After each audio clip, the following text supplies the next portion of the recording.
सभी साथियों को नमस्कार। स्वागत है आपका आपके अपने परिवार में।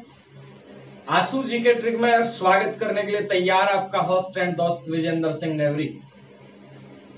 जय हिंद साथियों, good evening, good evening, very good evening. सभी को प्यार भरा नमस्कार। आ जाइए, जुड़ जाइए, शाबाश, वेरी गुड।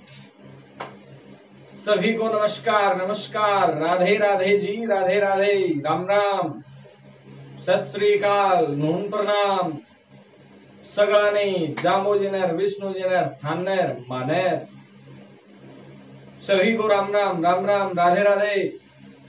करें आज की क्लास अपन शुरू। साथियों, अपने भारत के भौतिक प्रदेश के अंदर हिमालय प्रदेश को पढ़ा, हिमालय के दर्रों को पढ़ा, उसके बाद में उत्तर भारत के विशाल मैदान को जाना, और उत्तर भारत के विशाल मैदान के बाद में आज साथियों पर लेके आए हैं प्रायद्वीप पट्टार। यानी आज का जो अपना टॉपिक रहेगा वो रहेगा प्रायद्वीप पट्टार। यानी आज जिस मुद्दे पे अपन लोग चर्चा करें वो मुद्दा साथियों है प्रायद्वीप पट्टार। प्यारे मित्रों, यहां मैं कुछ एक शब्दों का अर्थ स्पष्ट कर देना चाहता हूं, उसके बाद में आगे चलें। एक तो यहां शब्द आ रहा है प्रायद्वीप और एक शब्द आ रहा है पट्टार। अब ये प्रायद्वीप जो पट्टार है, प्रायद्वीप जो भारत का क्षेत्र है, प्रायद्वीप क्या होता है इससे पहले मैं शब्द लिखता हूं द्वीप, प्रायद्वीप और महाद्वीप। इसी प्रकार इनके समानांतर कुछ एक शब्द लिखता हूं, सागर, खाड़ी और महासागर। क्योंकि जब तक अर्थ समझ में नहीं आएगा तब तक आगे नहीं बढ़े। और ये कॉन्सेप्ट है ज्योग्राफी का कि जब तक आपको एक चीज समझ नहीं आती, आगे वाली आप रट्टा भले मर्जी लगा ले लेकिन उसको समझ नहीं सकते। और जब स्टेप टू स्टेप चलेंगे तो आसानी हो जाती। साथियों, द्वीप का मतलब ऐसी स्थल राशि जिसके चारों तरफ क्या हो, जल ही जल हो। यानी बीच में क्या है, स्थल है और चारों तरफ जल है। इधर जो जल है वो कितनी तरफ होगा साथियों, ये कोई भी स्थान है और जल कितनी तरफ होगा, 3 तरफ। यहां कोई बाध्यता नहीं है, चारों ओर भी हो सकता है, 3 ओर भी हो सकता है। ये केवल बड़ी स्थल राशि, बड़ी स्थल राशि। अब आ रहा सागर। सागर है छोटी जल राशि। अब ये प्रायद्वीप और खाड़ी ये मैंने समानांतर लिखे हैं। प्रायद्वीप का मतलब ऐसा स्थल भाग जिसके 3 तरफ, यानी स्थल के 3 तरफ क्या है, जल है। इसका उल्टा कर दो साथियों, यहां खाड़ी में जल के 3 तरफ क्या है, स्थल है। जैसे अपन देखते हैं बंगाल की खाड़ी, खंबात की खाड़ी, फारस की खाड़ी आदि आदि जो भी, और महासागर बड़ी आपका जल राशि। ये तो होगी साथियों प्रायद्वीप, समझ लिया आपने। यानी ऐसा स्थल भाग जिसके 3 तरफ जल होता है उसे क्या कहते हैं, प्रायद्वीप कहते हैं। अब पठार का मतलब क्या है? पठार है वो पर्वतों की तरह ऊंचे नहीं होते हैं, नुकीले नहीं होते उनके शिखर। पठार जो होते हैं ऊंचा उठा हुआ भाग जो ऊपर से समतल है, ऊंचा उठा हुआ भाग जो ऊपर से क्या है, समतल है, उसे क्या कहते हैं, पठार कहते हैं। ऊपर ऊंचा उठा हुआ भाग जो समतल है उसे क्या कहते हैं, पठार। जबकि पर्वत ये क्या है, ये है ऐसे नुकीले शिखर वाले भाग। तो इस वाले भारत में जो अभी अपन मैप पे देखेंगे, यहां इस पठार नुमा संरचना की दिखता है और इसी कारण प्यारे मित्रों इसे कहा जाता है प्रायद्वीप पठार। अब देखिए जरा, अब अपन चलते हैं प्रायद्वीप पठार की। भारत में 4 भौतिक प्रदेश हैं और 4 में से 2 की बातें अपन ने कर दी। और बाकी 2 की अपन करेंगे। और आज अपन ले रहे हैं प्रायद्वीप पठार। मित्रों देखें, ये इधर से आ जाता है गुजरात वाला,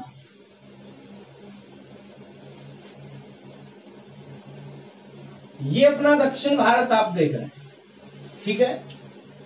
और दक्षिण भारत देखें, यहां मैं एक चीज स्पष्ट कर दूंगा, यहां आपकी ये वाला जो भाग आप देख रहे हैं, ये वाला भाग प्रायद्वीप पठार में शामिल नहीं। ये अपन साथियों अलग से पढ़ेंगे तटीय प्रदेश। अब इस तटीय प्रदेश के अलावा ये जो आपको आकृति दिखाई दे रही, ये है प्रायद्वीप भारत और इसका एक भौतिक प्रदेश प्रायद्वीप पठार। और ये है इस प्रायद्वीप पठार की आकृति। यहां थोड़ा गैप रह जाता है, बाकी इधर मेघालय का पठार भी इसी का हिस्सा है। तो अपन ने पढ़ा भारत में कितने भौतिक प्रदेश? 4। नंबर 1 पे अपन ने पढ़ा उत्तर पर्वतीय प्रदेश। इसके बाद साथियों नंबर 2 पे अपन ने देखा उत्तर भारत का विशाल मैदान। और उत्तर भारत के विशाल मैदान के बाद में अब अपन बात कर रहे हैं किसकी? प्रायद्वीप भारत की, प्रायद्वीपीय पठारी प्रदेश। मित्रों ध्यान देंगे, अपने चौथा अपन पढ़ेंगे तटीय प्रदेश एवं द्वीप समूह। ये जो प्रायद्वीप है, इस प्रायद्वीपीय पठारी प्रदेश के अंदर पहली बात ये याद रखनी है कि इसका एरिया कितना है, इसका क्षेत्रफल कितना है। तो यहां पहला प्रश्न है कि इसका क्षेत्रफल 16 लाख वर्ग किलोमीटर है। और 16 लाख वर्ग किलोमीटर के साथ भारत का सबसे बड़ा भौतिक प्रदेश है, वो कौन सा है? प्रायद्वीप पठार। यानी मैं यहां लिख दूं भारत का सबसे बड़ा भौतिक प्रदेश। अब सबसे बड़ा है, साथ में याद रखेंगे कि ये वाला जो भौतिक प्रदेश है, भारत में 4 भौतिक प्रदेश हैं। चारों में साथियों याद रखना सबसे जो प्राचीन है, सबसे प्राचीन जो भौतिक प्रदेश है वो यही सबसे प्राचीन है, सबसे बड़ा है। प्राचीन क्यों?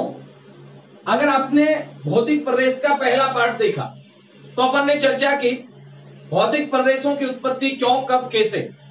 और वहां अपन ने इस चीज को जाना कि ये प्राचीन समय में एक भाग था बड़ा सारा जिसका नाम था गोंडवाना लैंड। और उसी गोंडवाना लैंड का हिस्सा ये वाला साउथ इंडिया है पूरा का पूरा। मित्रों गौर करना, मैं यहां लिख रहा हूं ये किसका अवशेष है? ये साथियों गोंडवाना लैंड का अवशेष है। ये किसका अवशेष है? गोंडवाना लैंड का अवशेष। यहां सीधा सीधा सा प्रश्न बनेगा कि क्या बन रहा है कि प्रायद्वीप भारत अवशेष किसका है? गोंडवाना लैंड का। जब ये गोंडवाना लैंड का अवशेष है तो यहां मेरे प्यारे मित्रों प्राचीन कठोर चट्टाने हैं, प्राचीन कठोर चट्टाने हैं इस वाले भौतिक प्रदेश में। अब ये प्राचीन है, यहां कठोर चट्टाने हैं, इसका मतलब क्या यहां पर किसी भी प्रकार की प्लेट विवर्तनिकी क्रियाएं नहीं होती? ये साथियों पूरा का पूरा आप इंडिया देख रहे हैं, ये विवर्तनिकी क्षेत्र से बिल्कुल थोड़ा सा अलग है। विवर्तनिकी क्रियाएं नहीं होती हैं, और नहीं होती है इसीलिए यहां पर मेरे प्यारे मित्रों भूकंप वगैरह जो है वो काफी कम पाए जाते हैं। अपवाद स्वरूप अपन कह सकते हैं लातूर के अंदर भूकंप आ गया था महाराष्ट्र में, वो अपवाद है। कोयना बांध वाला भूकंप आ गया था, वो अपवाद है, लेकिन यहां ऐसा नहीं। अब प्रश्न बनेगा कि ये सबसे बड़ा है, सबसे प्राचीन है, गोंडवाना लैंड का अवशेष है, कठोर चट्टानों से बना हुआ है, तो ये वाला जो भौतिक प्रदेश है इसके बनने में सबसे महत्वपूर्ण योगदान जो रहा है साथियों, अब वो गोंडवाना लैंड का रहा है, याद रखना। अगली बात कि इस वाले प्रदेश में दो चीजें पढ़ेंगे मित्रों पर। एक चीज तो ये पढ़ेंगे कि यहां कुछ एक पठार हैं, और एक अपन ये पढ़ेंगे कि यहां कुछ एक पहाड़ियां हैं। अब पठार जो हैं वो कौन कौन से हैं, एक बार उनको अपन मैप में देख ले।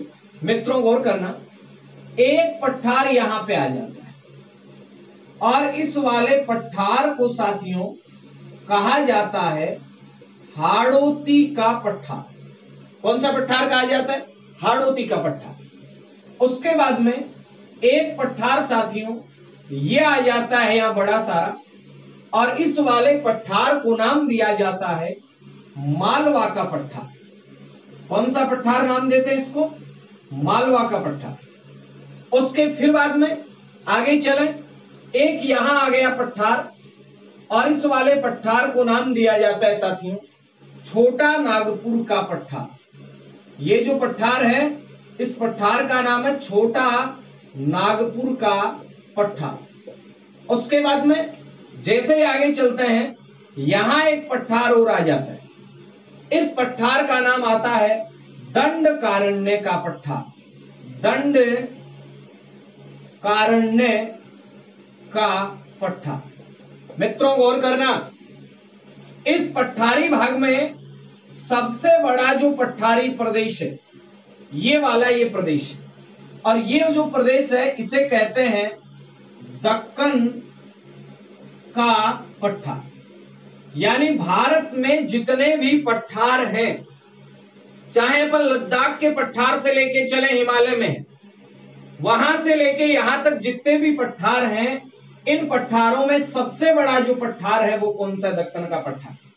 इसी दक्कन के पठार में हम पढ़ेंगे भी एक एक की डिटेल जब पढ़ेंगे कि दक्कन के पठार का हिस्सा है विदर्भ का पठार, दक्कन के पठार का ही हिस्सा है महाराष्ट्र का पठार, दक्कन के पठार का हिस्सा है कर्नाटक का पठार, दक्कन के पठार का हिस्सा है तेलंगाना का पठार।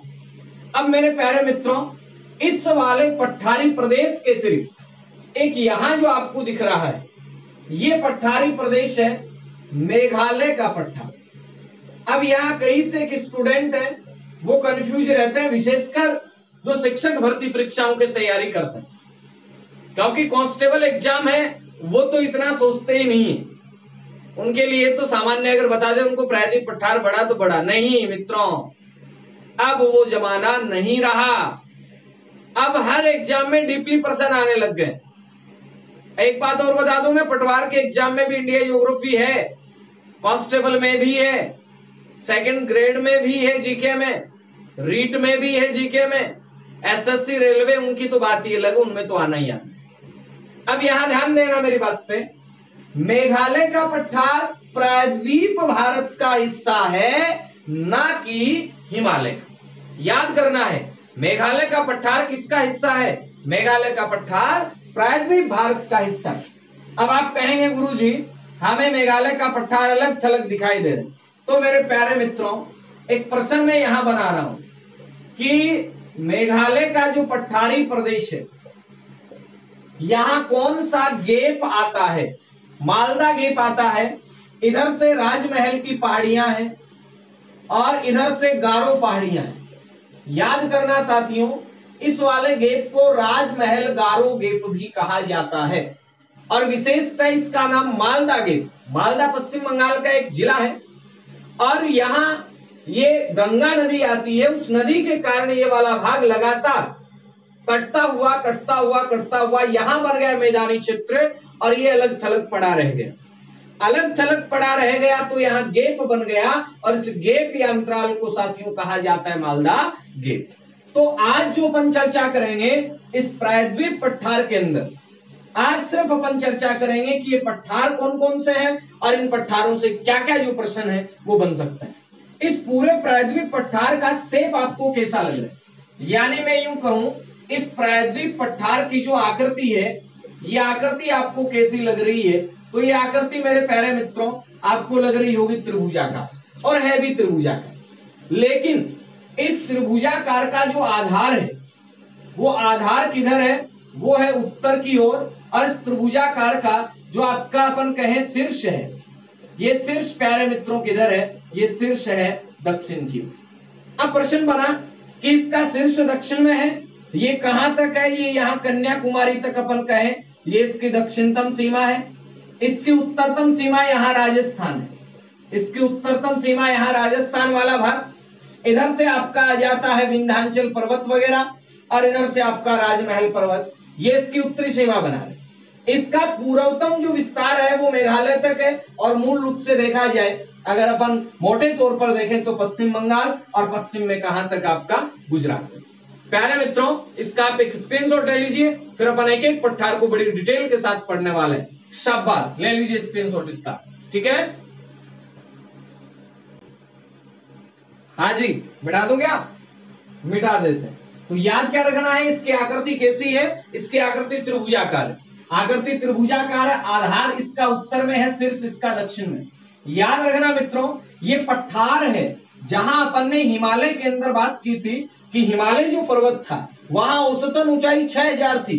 उस 6000 की एक बिंदी हटा देना, यहाँ की जो औसतन ऊंचाई होगी वो कितनी होगी, 600 मीटर होगी। यानी ये वाला जो प्रदेश है इसकी जो औसतन ऊंचाई है वो कितने मीटर है, 600 मीटर।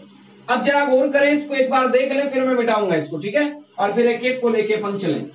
600 मीटर इसकी ऊंचाई है, जबकि मेरे प्यारे मित्रों अगर इसकी लंबाई की बात करते हैं ऊपर से दक्षिण की ओर 1800 किलोमीटर है, और चौड़ाई इसकी 1400 किलोमीटर। अब जरा गौर करना, एक एक को अपन देखते हुए चलें। साथियों एक बार फिर मैं बना देता हूं आपकी सुविधा के लिए, यहां इधर अपन लिखते चलें, ठीक है। यहां मैं बना देता हूं,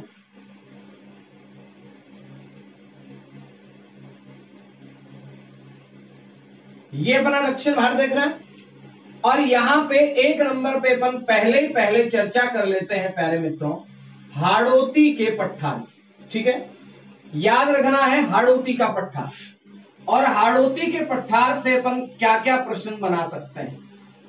हाड़ौती का जो पठार है, ये पठार कौन से राज्य में फैला हुआ है, तो अपना उत्तर आएगा राजस्थान के।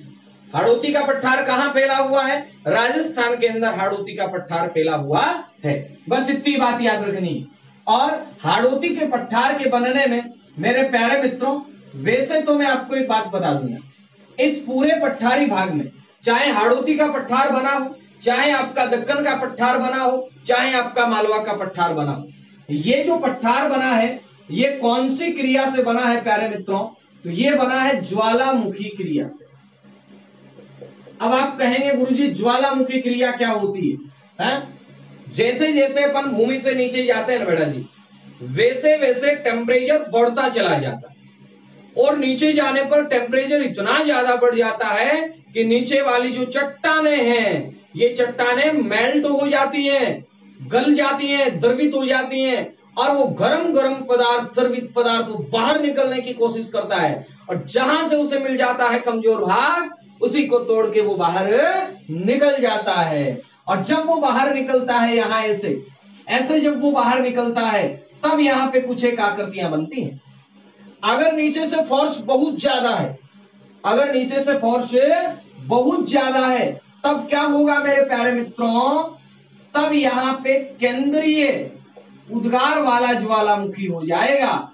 और जब यहां से अगर फोर्स कम है, दरारी उद्गार होगा यहाँ, और दरार से लगातार लावा निकलता रहेगा, और वो लावा जब जमा हो जाएगा तो क्या बन जाएगा, पठार बन जाएगा। तो यहाँ याद रखेंगे, दरारी उद्गार से बनते हैं पठार, ठीक है। तो पठार किससे बनते हैं, दरारी उद्गार से। और प्यारे मित्रों, जो पर्वत बनते हैं वो पर्वत किन से बनते हैं, केंद्रीय उद्गार से। तो पर्वत बनने में तो क्या होगा, लावा निकल रहा बन जाएगा, जबकि पठार में पतला लावा निकलेगा, फैलेगा, दरार से निकलता जाएगा, फैलता जाएगा, पठार बन जाएगा। तो ये कौन सी क्रिया से बना हुआ है, ज्वालामुखी क्रिया से। और ज्वालामुखी क्रिया से क्या निकलता है प्यारे मित्रों, लावा निकलता है। तो ये लावा निर्मित है, लावे से कौन सी मिट्टी बनती है, काली मिट्टी बनती है। तो यहाँ मिट्टी कैसी पाई जाएगी, काली मिट्टी। काली मिट्टी को रेगुर मिट्टी कहते हैं, कपास मिट्टी कहते हैं, दलदली मिट्टी कहते हैं। और यही जो मिट्टी होती है प्यारे मित्रों, इसे सौते जुताई वाली मिट्टी भी कहा जाता है। कपास की खेती होती है तो इसे कपासी मिट्टी भी कहा जाता है। मिट्टियों के अंदर डिटेल से इसको पढ़ेंगे। अब जरा गौर करें। अब अपन ने कहा कि चलो जी कोई बात नहीं, हड़ौती का पठार कहाँ है? राजस्थान में। एक ही बात याद कर लो। ठीक बेटा जी, ठीक। अब प्यारे मित्रों दूसरे नंबर पे अपन चलते हैं। ये आ गया यहां मालवा का पठार। कौन सा पठार जी? मालवा का पठार। प्रश्न बना साथियों कि मालवा का जो पठार है, कौन से पठार की बात कर रहे हैं अपन? मालवा का पठार। और मालवा का पठार है कहां पे? तो मालवा पठार का जो मुख्य विस्तार है वो एमपी में है। हालांकि एमपी के साथ साथ ये वाला भाग छत्तीसगढ़ में भी फैला है और यूपी के अंदर, लेकिन सबसे ज्यादा जो फैला है वो कहां फैला है? मालवा का पठार एमपी के अंदर फैला। अब जरा गौर करना यार, मैं ऐसे लिख देता हूं, ये मालवा है। मालवा के उत्तर के अंदर, इसके पूर्व में देख लेते हैं, यहां एक पठारी प्रदेश है मेरे प्यारे मित्रों, जिसे कहते हैं बुंदेलखंड का पठार। कौन सा पठार? बुंदेलखंड का पठार। और बुंदेलखंड पठार के ठीक जस्ट नीचे एक आता है बघेलखंड का पठार। इसके नीचे की ओर मेरे प्यारे मित्रों ध्यान देंगे, यहां ये नीचे की ओर जो नदी है वो यहां पे आती है नर्मदा नदी। कौन सी नदी? नर्मदा नदी आती है। नर्मदा नदी की घाटी यहां पे, इसके इधर कोई विशेष नहीं। ऊपर की ओर इधर आ जाती है प्यारे मित्रों अरावली। कौन सी आ जाती है? अरावली। और ये आ गया कौन सा पठार? आपका मालवा का पठार। अब मालवा पठार से प्रश्न बनेगा कि यहां क्या विशेष है? गौर करना। एक शब्द लिखता हूं मैं, अपर्दन। अपर्दन साथियों एक तो होता है आवरण, यानी ऊपर वाली सतह का कटना। अपर्दन का मतलब कटाव। जो बहता हुआ जल भी कर सकता है, बहती हुई वायु भी कर सकती है। चाहे बहता हुआ जल करे, चाहे बहती हुई वायु करे, कटाव करेगी तो उसे अपर्दन कहें। जब ऊपर वाली परत हट जाए उसे आवरण कहते हैं। लेकिन प्यारे मित्रों जब ऊपर वाली परत के साथ साथ नीचे वाली परत भी कुछ कटने लग जाए, और जैसे अपने अंगुली के बीच में गैप रहता है, ऐसे कुछ एक नालियां सीख बन जाए, तो उस अपर्दन को क्या कहते हैं? अवनलिका अपर्दन कहते हैं। और अवनलिका अपर्दन का ही दूसरा नाम साथियों क्या है? गली अपर्दन।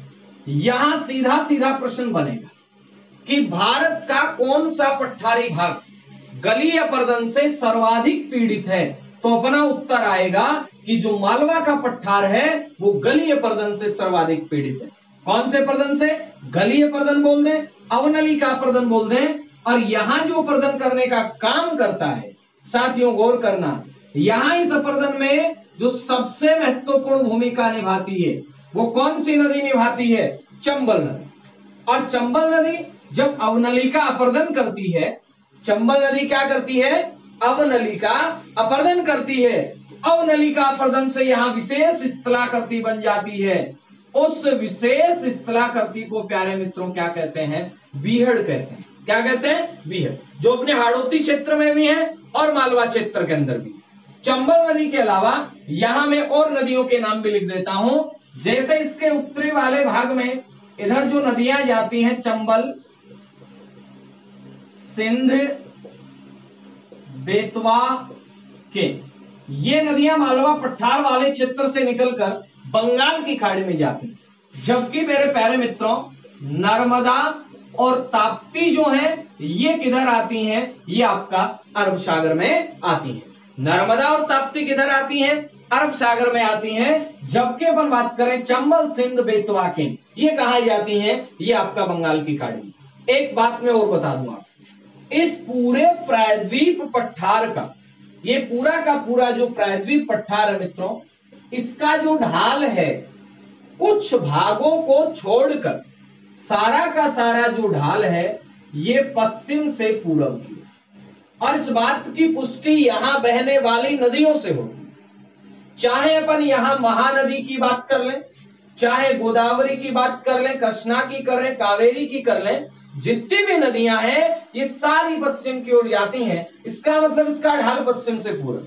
हालांकि इसके इस वाले भाग से कुछ एक नदियां उत्तर में भी जाती हैं, जैसे कि अभी अपन ने पढ़ा चंबल है, सिंध है, बेतवा है, केन है, जो आपके यमुना नदी तंत्र का हिस्सा होंगे। उसके अलावा टॉन्स है, सोन है, दामोदर है, कुछ एक नदियां और भी पढ़ेंगे अपन नदी तंत्र में। अब गौर कर, मालवा का पठार है, ये कौन से पर्दन से? गलीय पर्दन से, अवनलिका पर्दन से। इस भूमि को क्या कहते हैं? बीहड़।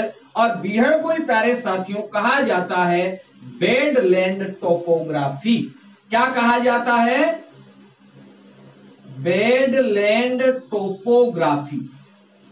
अब बेडलैंड टोपोग्राफी तो बन गई, लेकिन यहां जो मैदान बनेगा उस मैदान को प्यारे मित्रों कहा जाता है उर्मिल मैदान। क्या कहा जाता है? उर्मिल मैदान कहा जाता है। और ये उर्मिल मैदान ना याद रहे नाम, तो याद कर लेना, यहां इसे रोलिंग प्लेन्स भी कहते हैं। सीधा सीधा प्रश्न बन जाएगा कि रोलिंग प्लेन के उदाहरण सबसे ज्यादा कहां मिलते हैं, तो अपना उत्तर आएगा रोलिंग प्लेन के उदाहरण मालवा के पठार में मिलते हैं। तो ये मालवा का पठार है। अब जरा सुनना, बुंदेलखंड का पठार कहां है? ये एमपी प्लस यूपी दोनों में फैला हुआ है। और उसके बाद बघेलखंड का पठार कहां है? ये अकेले एमपी के अंदर फैला हुआ।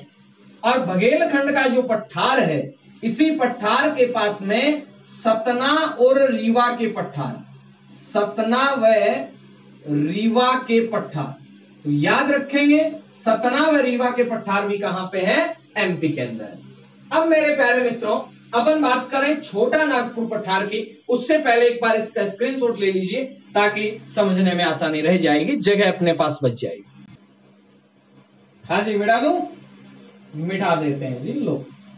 तो हाड़ौती का पठार पढ़ा, मालवा का पठार पढ़ा। अब प्यारे मित्रों गौर करना, इस मालवा के पठार के बाद में अब अपन बात करेंगे छोटा नागपुर के पठार।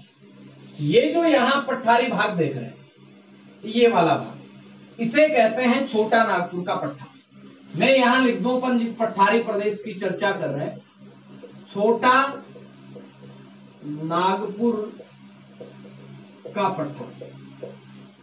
पहली बात तो यह है कि छोटा नागपुर का पठार कहां कहां फैला। इधर से प्यारे मित्रों झारखंड आता है, झारखंड के बाद इधर एक आता है छत्तीसगढ़, आता है कि नहीं आता है?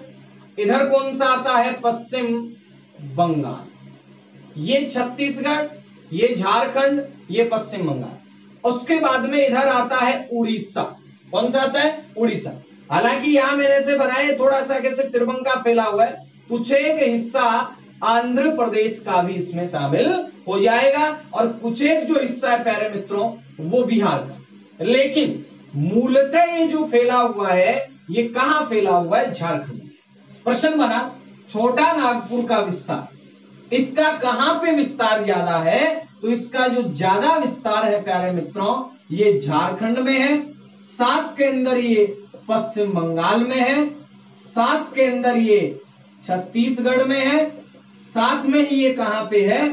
बिहार के अंदर भी है, दक्षिणी बिहार में, साथ में कहां पे है? उड़ीसा में, और कुछ एक थोड़ा सा भाग किसका आता है? आंध्र प्रदेश का। ठीक साथी, अब अगली बात, इसे अपन यहां देखते हैं, ये छोटा नागपुर का पठार। और इस छोटा नागपुर के पठार में याद रखना है अपने को कि इसके इधर बीचों बीच से इधर से एक नदी निकलती है, और प्यारे मित्रों इस नदी को कहते हैं दामोदर नदी। कौन सी नदी कहते हैं? दामोदर नदी कहते हैं। साथियों गौर करना, ये दामोदर नदी, अपन पढ़ेंगे नर्मदा नदी, अपन पढ़ेंगे ताप्ती नदी, और इनके लिए एक शब्द आएगा, और वो शब्द आएगा भ्रंश घाटी। भ्रंश घाटी कि भारत की कौन सी नदियां हैं जो भ्रंश घाटियों में बहती हैं? क्या यहां भी कोई भ्रंश घाटी है? हाँ है। भ्रंश का मतलब होता है कोई भी दो प्लेटों के बीच में, पठारों के बीच में, पहाड़ों के बीच में, एक अपन यूं कहें, ये वाला मार्कर आप देख रहे हैं मेरे पास, और ये यहां ये दोनों हिस्से जुड़े हुए, अब प्यारे मित्रों गौर करना है, यहां मैं आगे कर देता हूं। अब जैसे ही ये ढक्कन से मार्कर अलग हुआ, इसके बीच में ये जो गैप बन रहा है इसे क्या कहते हैं? भ्रंश कहते हैं। और ये क्रिया जब बड़े स्तर पे हो जाती है तो इस वाली वैली को क्या कहते हैं? रिफ्ट वैली कहते हैं या भ्रंश घाटी कहते हैं। तो दामोदर जो नदी है साथियों, वो भी कहां बह रही है? भ्रंश घाटी में ही बह रही है, क्योंकि इसके बीच में कुछ एक भाग है वो इस घाटी नुमा टाइप में ही है। अब जरा गौर करना, ये पूरा का पूरा छोटा नागपुर का पठार है, इसके इस नॉर्थ वाले पार्ट को कहते हैं हजारी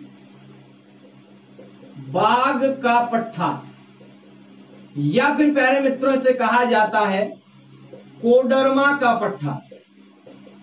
इसके ठीक नीचे वाला जो भाग है इसे कहा जाता है रांची का पठार।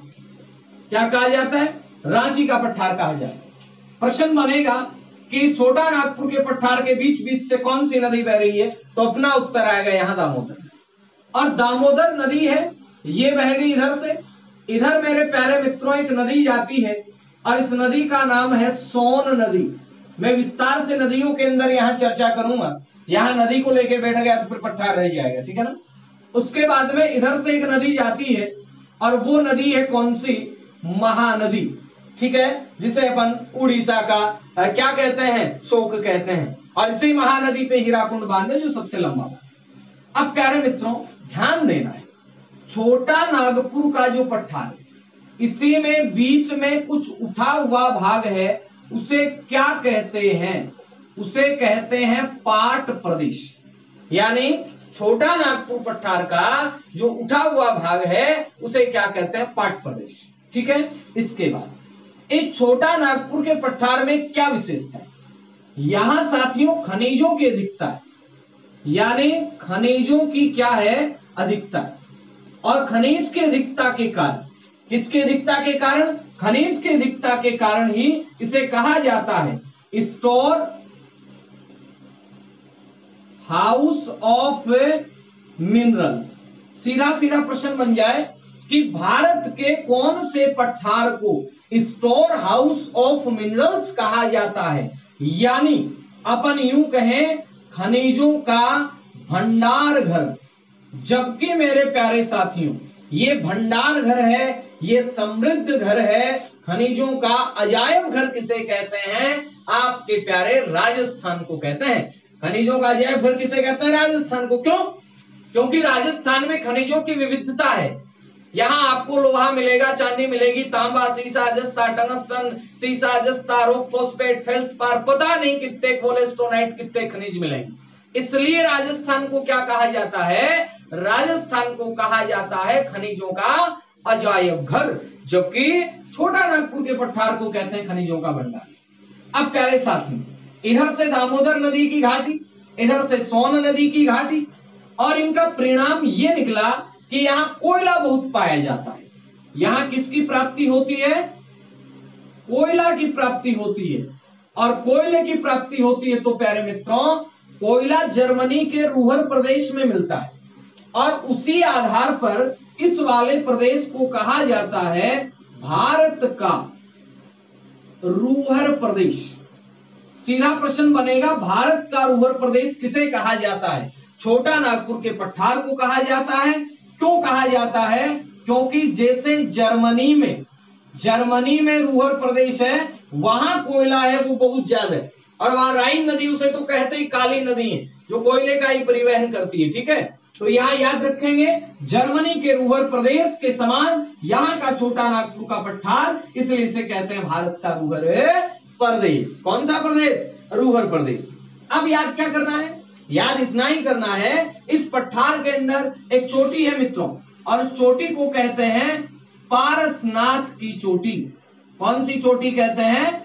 पारसनाथ की चोटी कहते हैं। छोटा नागपुर का पठार का ज्यादा विस्तार कहां पे है? झारखंड में। इसके इधर से महानदी, इधर से सोन, बीच से दामोदर। ऊपर वाला भाग कहलाता है हजारीबाग का पठार, जिसे कोडरमा का पठार, और नीचे वाला कहलाता है रांची का पठार, और रांची के पठार पे बसा हुआ रांची शहर। फटाक से स्क्रीनशॉट ले लीजिए, फिर आगे के पठार की ओर अपन लोग चलते हैं।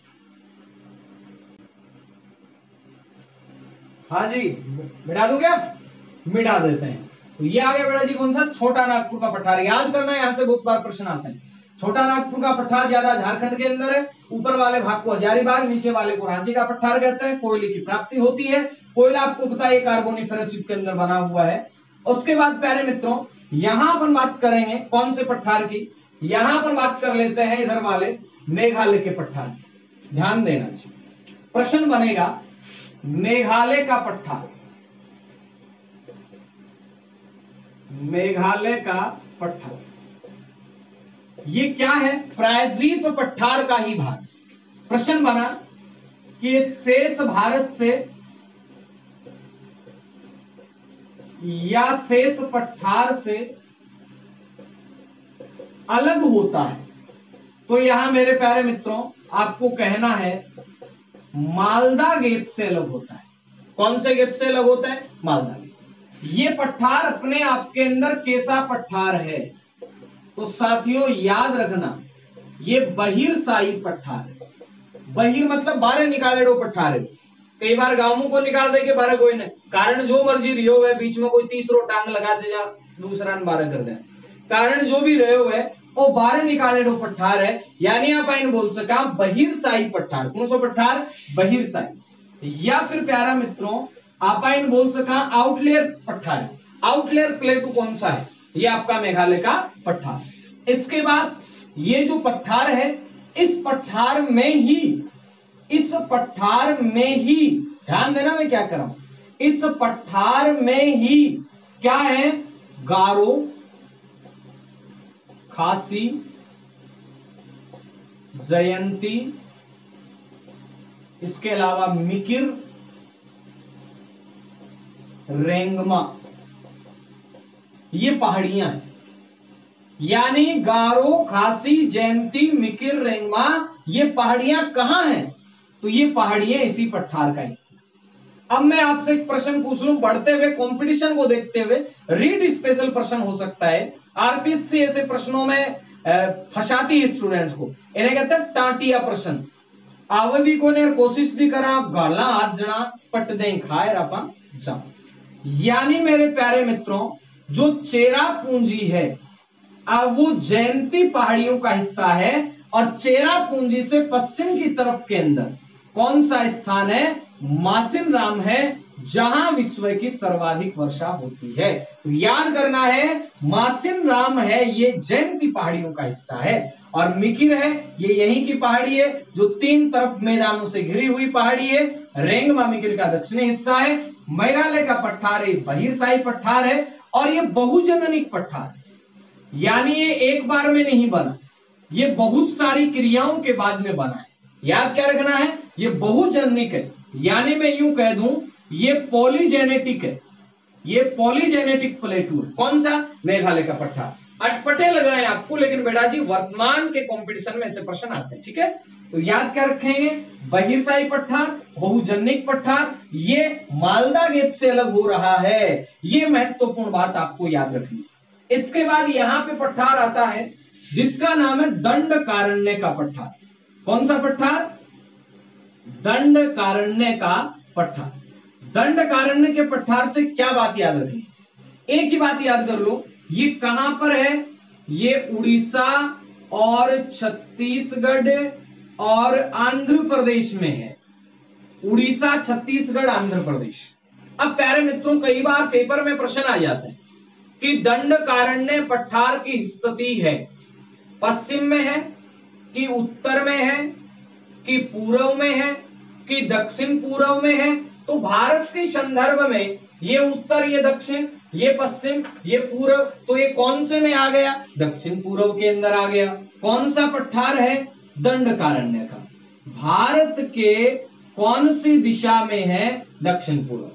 अब दंडकारण्य के पठार से केवल एक प्रश्न याद कर लेना जो अपन खनिजों में पढ़ेंगे कि बेलाडिला की खान, बेलाडिला की खान है वो कौन से पठारी प्रदेश में, तो अपना उत्तर आएगा दंडकारण्य में। और इसके अलावा अबूझमार, कौन सा, अबूझमार जो है ये भी कहां पे है, दंडकारण्य के अंदर ही है। यहीं पे उड़ीसा के अंदर गढ़जात वगैरह की पहाड़ियां वगैरह वो भी अपन लोग देखेंगे, पहाड़ी पढ़ेंगे कल के टॉपिक में, तब करेंगे चर्चा। तो यहां मेघालय का पठार और दंडकारण्य का पठार। अब साथियों आप इसका स्क्रीनशॉट ले लो, फिर अपन आगे की ओर चलते हैं, ठीक है। हाँ जी, अब अपन साथियों आज के लास्ट पठार की बात करते हैं, दक्कन के पठार। मिटा दो इसको, मैं मिटा दे। तो ये आ गया जी मेघालय का पठार है, और कौन सा, दंडकारण्य का पठार। अब अपन साथियों बात कर लेते हैं कौन से पठार की, अब अपन बात कर लेते हैं यहां जो पठार फैला हुआ है, इस पठार को क्या कहा जाता है? इसे कहते हैं दक्कन का पठार। कौन सा पठार कहते हैं? दक्कन का पठार।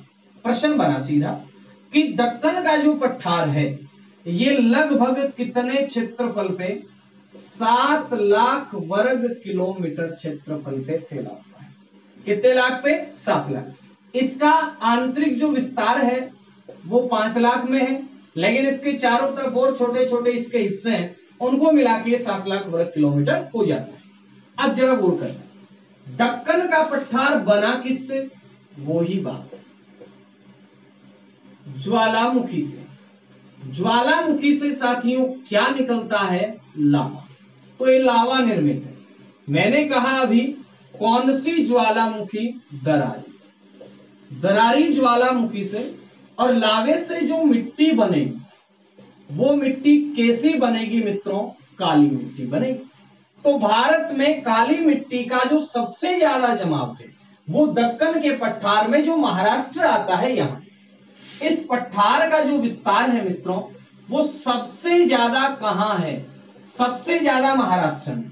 महाराष्ट्र के बाद में ये पठार एमपी में भी, इसके बाद ये पठार कर्नाटक में भी है, इसके बाद ये पठार तेलंगाना में भी, इसके बाद ये पठार आंध्र के अंदर भी, उसके बाद में पठार का भाग कुछ एक छत्तीसगढ़ वगैरह में भी है। लेकिन प्यारे साथियों सबसे ज्यादा कहां फैला हुआ है? महाराष्ट्र में। तो सबसे ज्यादा काली मिट्टी भी कहां है? महाराष्ट्र के अंदर ही पाई जाती है।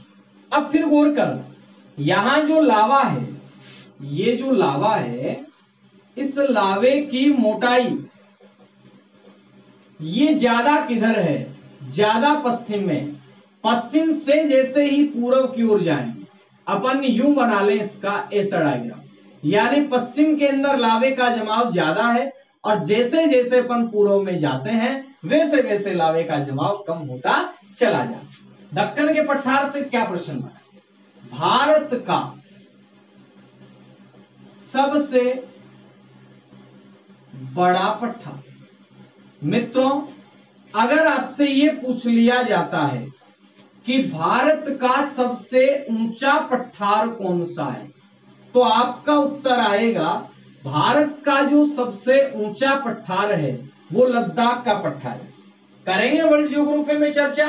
तिब्बत का पठार भी है, होने को पामीर का पठार भी है, जिसे रूफ ऑफ द वर्ल्ड कहा जाता है, विश्व की छत कहा जाता है, होने को अनातोलिया का पठार भी है। बहुत पठार है। अब जरा गौर करना, भारत का सबसे बड़ा पठार दक्कन का, जबकि ऊंचा पठार कौन सा है मित्रों? लद्दाख का पठार।